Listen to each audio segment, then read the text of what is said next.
Okay, medyo maingat lang dapat. Ayun, yung Kaido House.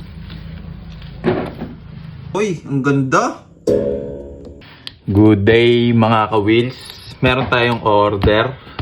Receive natin galing kay Blind 64. Then, ito pala ay diorama.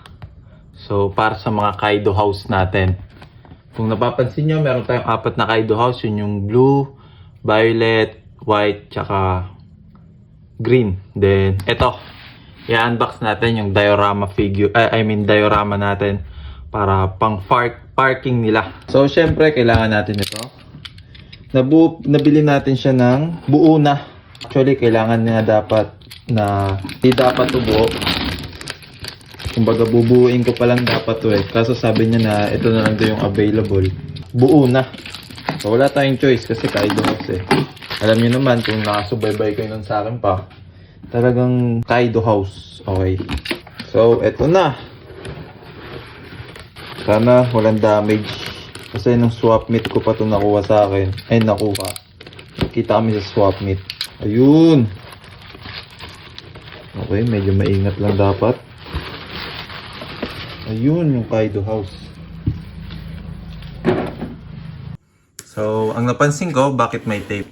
Pero okay lang naman. Siguro, para hindi magalaw. Baka kailangan talaga, no? Siguro. Kailangan siguro talaga ng tape dito. Siguro, dito, much better na lagyan ko na lang ng glue para hindi siya nahihiwalay. Kanya, katulad yan. Then, ito nga. Katulad sinabi ko kanina, meron siyang binigay na ilaw para sa loob. At, pakita ko. Dito natin ilalagay yung ilaw.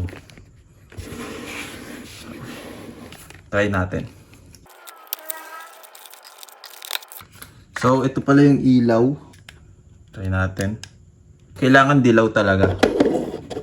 Ay, mas maganda talaga pag dilaw. Uy, ang ganda. Right, ang ganda guys. Okay, maganda to, maganda. Kulang na lang siguro ay ating mga sasakyan. Di-display na natin dyan. Grabe, ang ganda. Nabili ko siya ng 900 or 950, di ko sure. And yun nga lang, buo na. Kung magpapagawa sana sa kanya, pwede naman magpagawa kasi matagal pa ang dating. So, ito yung unahin natin. Nismo na kulay blue. Ay, grabe. Ang ganda. Bagay na bagay sa diorama.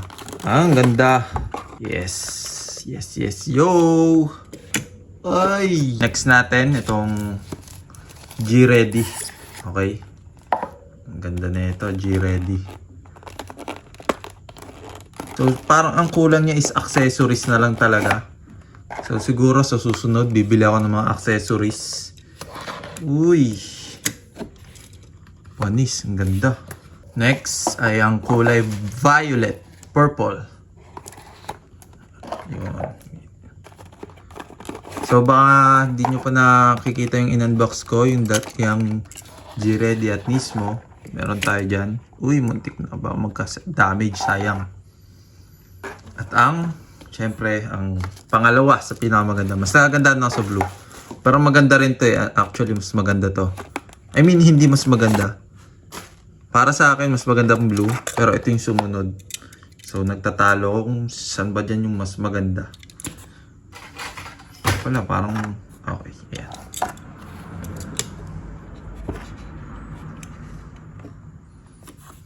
Yun.